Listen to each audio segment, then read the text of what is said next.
Hello, j'espère que vous allez bien. Bienvenue dans cette nouvelle vidéo. Je suis très contente de vous retrouver pour vous parler du détatouage plus en profondeur. Parce que du coup, je vous ai fait un vlog où je vous ai carrément amené avec moi chez le détatoueur. Là, je vais vraiment vous expliquer en fait comment ça se passe. Comment j'ai fait la démarche, comment ça se passe, combien ça coûte, est-ce que ça fait mal, etc.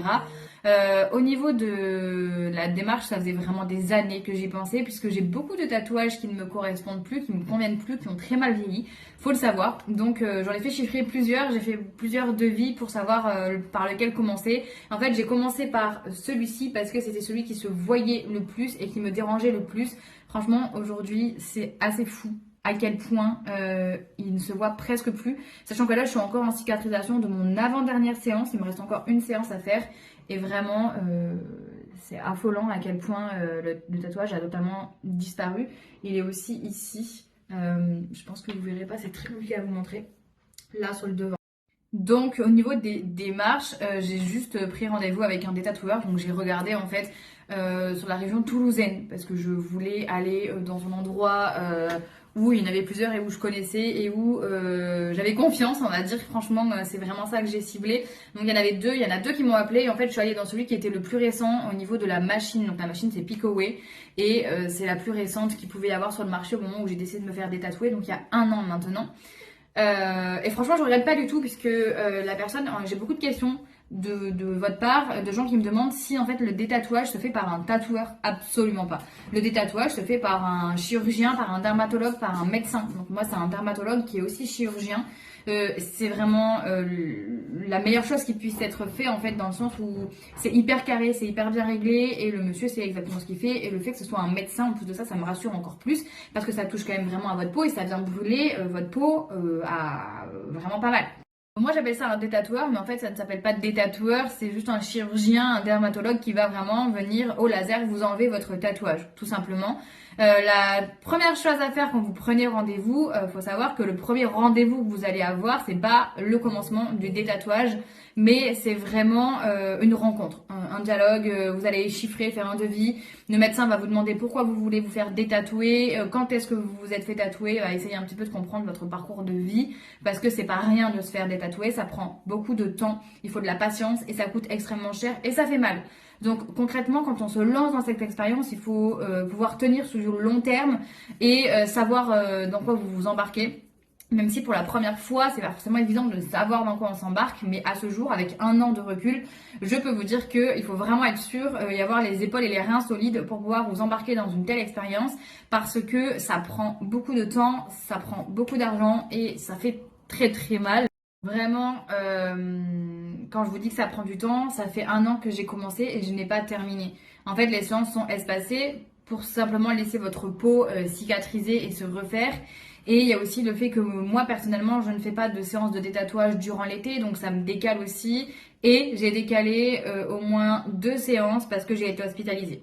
Voilà, donc ça a forcément pris un peu plus de temps, mais dans tous les cas, ça allait prendre au moins un an. Donc ça va juste me prendre un an et quelques mois, vous voyez. Voilà, grosso modo, c'est un petit peu ça. Donc au premier rendez-vous, j'ai chiffré en fait plusieurs tatouages pour avoir un devis, savoir combien ça coûtait. J'ai aussi chiffré le nombre de séances. Il vous dit que vous allez avoir entre 7 et 10 séances, entre tant et tant de séances pour ce tatouage-là. Il vous explique aussi pourquoi. Normalement, en tout cas, chez moi, c'est comme ça que ça s'est passé. Donc, je savais que pour ce détatouage-là, enfin, ce tatouage-là, pour le faire détatouer, je savais que j'allais en avoir au moins pour 10 séances, peut-être plus, et pour tant d'argent par séance.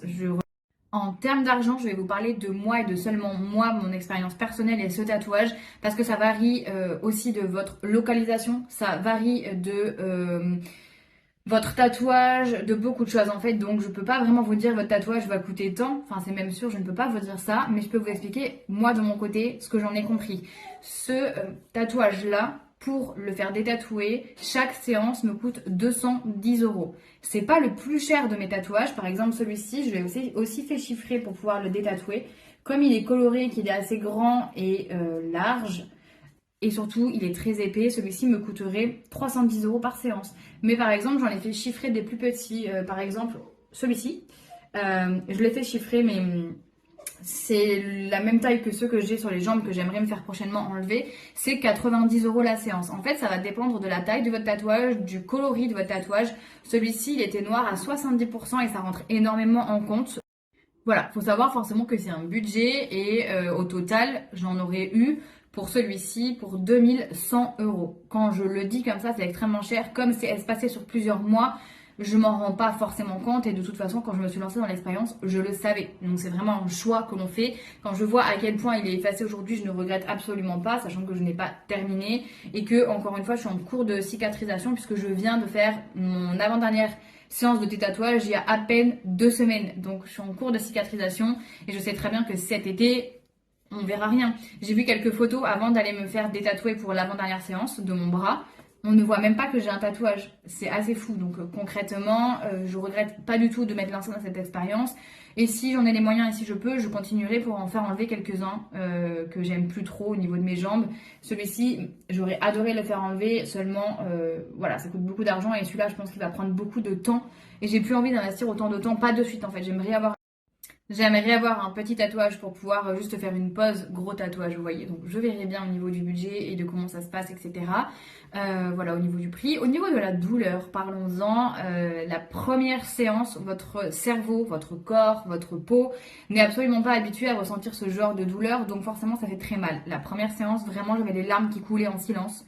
Et je me suis dit, mais dans quoi je me suis embarquée? Pourquoi j'ai fait ça? Il faut savoir que si ça existe, c'est que votre corps est capable de supporter ça. Je le vois avec l'hospitalisation que j'ai eue, j'ai énormément souffert et vraiment je suis choquée d'à quel point notre corps est capable de supporter une douleur assez élevée. J'ai eu une pancréatite aiguë pour ceux qui ne savent pas et j'ai eu un écoulement de bile, bref, j'ai failli mourir et vraiment pour ceux qui connaissent la pancréatite aiguë, ça fait extrêmement mal pour comparer un petit peu la douleur et mon corps a totalement supporté ça. Donc sachez que votre corps est totalement capable de supporter la douleur du détatouage mais il ne faut pas minimiser ça, ça fait vraiment mal. Je peux même pas vous comparer la douleur à quelque chose. En fait, c'est un peu comme si on vous éclatait plusieurs élastiques au même endroit. Dans tous les cas, c'est une brûlure en fait. On vous brûle la peau, donc on vient vraiment tac, tac, tac, tac. Je vous ai mis des images dans mon dernier vlog où on voit vraiment que ça vient brûler ma peau et donc brûler les pigments du tatouage. Donc c'est ça qui fait mal. Vous avez quand même une crème anesthésiante à mettre juste avant, donc une demi-heure avant, vous la laissez poser une demi-heure. Donc j'imagine que ça atténue quand même, mais enfin je l'ai jamais fait sans, donc je peux pas vous dire si ça atténue beaucoup, mais je peux vous dire que même avec cette crème ça fait mal, donc il faut juste être prêt à ça. La première séance c'est la plus douloureuse avec les dernières. En fait, au milieu, toutes les séances que vous allez avoir au milieu, votre corps est habitué, votre cerveau sait ce que c'est cette douleur, donc en fait franchement, il y a vraiment des moments où limite vous sentez pas grand chose. C'est vraiment le après parce que votre corps réagit. Je sais que moi j'ai tendance à gonfler énormément. Ça devient très rouge, ça me brûle beaucoup. Les 2 premiers jours après que vous vous êtes fait détatouer sont quand même un peu compliqués au niveau cicatrisation. Donc vous pouvez vous faire prescrire une crème qui est faite par le chirurgien. Il y a quand même des choses qui sont faites pour vous soulager. Donc n'hésitez pas à ce niveau-là à en parler avec votre docteur, soit le docteur traitant, soit le docteur qui vous détatoue. Moi, c'est ce qu'il m'a fait. Il m'a prescrit une ordonnance et dedans, il y avait une crème hydratante qui en fait me permettait de moins gonfler et de moins faire de réaction. Et franchement, ça m'a quand même bien sauvé pendant 3-4 séances. Ensuite, là, j'en ai plus eu besoin et depuis la fin des séances, j'en ai plus besoin du tout. Donc, je n'en mets plus. Je mets juste au niveau de la crème, comment ça s'appelle? Là, le B-Oil, en fait, c'est même pas de la crème, c'est de l'huile cicatrisante. Et ça me regarde à moi. Chaque corps est différent. Vous aurez des conseils différents de votre chirurgien. Moi, je sais que je peux mettre ça. Et donc, c'est ce que je fais. Et voilà, il faut savoir du coup qu'en termes de douleur, les dernières séances sont aussi très douloureuses parce que on arrive à la fin et que du coup l'augmentation pour enlever la pigmentation du laser est beaucoup plus important. En fait, on va crescendo, donc forcément on va au maximum de ce que ça peut faire et on vient vraiment retirer l'encre qui est très loin dans votre peau. Voilà, c'est à peu près tout pour le prix et la douleur. Je voulais juste vous parler d'un point de vue personnel. Si vous hésitez entre vous faire un cover sur un tatouage raté et vous faire détatouer, je vous invite vraiment à vous renseigner sur le détatouage et à vous faire détatouer parce que c'est l'erreur que j'ai faite. Ici, j'avais de base un tout petit tatouage et j'aurais mieux fait de le faire directement enlever plutôt que de faire un cover parce que j'ai déjà payé le tatouage qui a servi de recouvrir mon ancien tatouage. Finalement, ce tatouage était beaucoup trop noir, beaucoup trop gros et donc ne me convenait pas. Donc, je paie plus cher le détatouage puisque le nouveau tatouage est plus gros, plus noir. Vous voyez un peu le principe. J'ai fait la même erreur dans ma nuque. Donc vraiment, je vous invite à juste vous faire détatouer. C'est vrai qu'on n'a pas trop d'informations sur le détatouage. Je suis en train ici de vous en donner un petit peu. Donc si vous avez des questions sur ça, n'hésitez pas. Si j'ai pas répondu à toutes vos questions, vos interrogations, mettez-le en commentaire, écrivez-moi sur Instagram. Je réponds toujours et encore plus sur ce sujet-là. Parce que je trouve que c'est tellement tabou qu'on n'en parle pas assez alors qu'on devrait vraiment en parler et arrêter de penser que c'est tabou en fait. c'est tabou parce qu'on veut bien faire que ce soit tabou. C'est-à-dire que forcément, votre famille va vous dire, enfin en tout cas les personnes qui vous avez prévenues, vont vous dire ah je te l'avais dit que t'allais regretter, et voilà, t'aurais dû m'écouter, etc. Moi je suis passée par là aussi, et bien sûr je leur ai répondu oui vous aviez raison, j'aurais dû vous écouter, mais à l'époque où j'ai fait ces tatouages-là, j'en avais besoin. Donc en soi, c'est aussi un cheminement de vie, même si j'aurais aimé faire différemment, c'est sûr, mais voilà, c'est comme ça, et au moins ça aura forgé qui je suis, et je sais pourquoi j'ai fait ces tatouages-là, je sais aussi pourquoi je veux les enlever à ce jour. Mais je voulais vous conseiller aussi autre chose, enfin vous parler d'un autre point de vue un peu personnel. Je me suis fait hospitaliser il y a pas longtemps, et je suis restée plus d'un mois à l'hôpital, et il faut savoir que mes tatouages, notamment celui-ci qui fait tout mon bras, m'a posé problème quand j'ai été hospitalisée pour faire les prises de sang, pour me poser les cathéters ici ou même ici. En fait, je ne le savais pas, mais quand vous êtes gravement malade et qu'on a besoin de vous faire des prises de sang pour avoir, c'est pas juste des prises de sang basiques, vous voyez, c'est vraiment pour avoir un résultat sur la maladie.